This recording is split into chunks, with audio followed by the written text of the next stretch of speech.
আমাকে ভুলে তুমি তোমার নিজেকে নিয়ে বাঁচো আর তোমার স্বামীর সাথে মানিয়ে নেওয়ার চেষ্টা করো। বিবাহ জীবনে একটি মাত্র উপহার, যা একদিনের জন্য নয়, সারা জীবনের জন্য সঙ্গ দিতে হয়।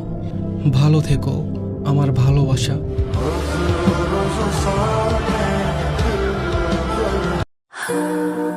আমি তোমাকে কখনোই পাবো না, এই কথাটা আমার মস্তিষ্কে এমনভাবে বিচরণ করে যেন পৃথিবীর সবচেয়ে উঁচু পাহাড়টা আমার বুকের উপর। তোমাকে সুখী দেখতে পারাটা আমার চোখের জন্য যতটা শান্তির, ততটাই কষ্টের। নিজের চোখে অন্য কারোর সাথে তোমাকে ভালো থাকতে দেখা।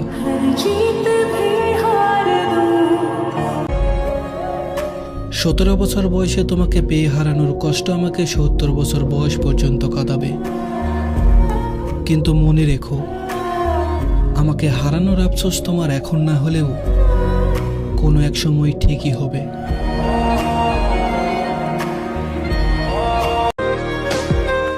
তোমাকে ভুলে যাওয়ার ক্ষমতা সত্যিই আমার নেই।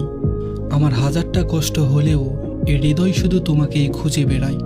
ভুলতে চাইলেও স্মৃতিগুলো চোখে জল এনে দেয়। তুমি ছিলে, আসো, হয়তো থাকবে চিরকাল। এই একপাক্ষিক ভালোবাসাই আমার নীরব যন্ত্রণা। আমি জানি তুমি আর আগের মতো আমাকে ভালোবাসতে পারবে না, তাই যে তোমাকে ভালোবেসে ভালো রাখতে পারবে তুমি তাকেই বেছে নিও। তবে মাঝে মাঝে মনে হয় তোমাকে ছাড়া আমি থাকতে পারবো না, কিন্তু আমি এটাও চাই না তোমার খারাপ থাকার কারণ আমি হই। আমি চাই তুমি ভালো থাকো, সেটা আমাকে বাদ দিয়ে হলেও আমি খুশি।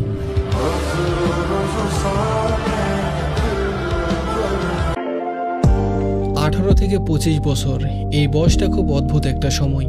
এই সময়ে দেখবেন কারো বিয়ে হয়ে যাচ্ছে, কেউ জীবন নিয়ে খুব স্ট্রাগল করছে, কেউ হঠাৎ করে এই কম বয়সে সফলতার দেখা পাচ্ছে, আবার কেউ কিছুই করতে না পেরে খুব হতাশ হয়ে যাচ্ছে। যাকে ছোট থেকে অবাধ্য মনে হতো সেও এই বয়সে খুব দায়িত্বশীল হয়ে যাচ্ছে। আবার যাকে ছোটবেলা থেকে খুব মেধাবী মনে হতো, স্কুল কলেজ সব জায়গায় সেরাদের কাতারে থাকতো, তারা অনেকের ভিড়ে হারিয়ে যাচ্ছে। আবার যাকে স্কুল বা কলেজ লাইফে কোনো দামই দিতেন না, সে এখন খুব ভালো পজিশনে আছে, অল্পতে অনেক ভালো কিছু করে ফেলছে, অথচ তার থেকে আপনার যোগ্যতা কোনো অংশেই কম ছিল না। খুব আজব একটা সময়, তাই না?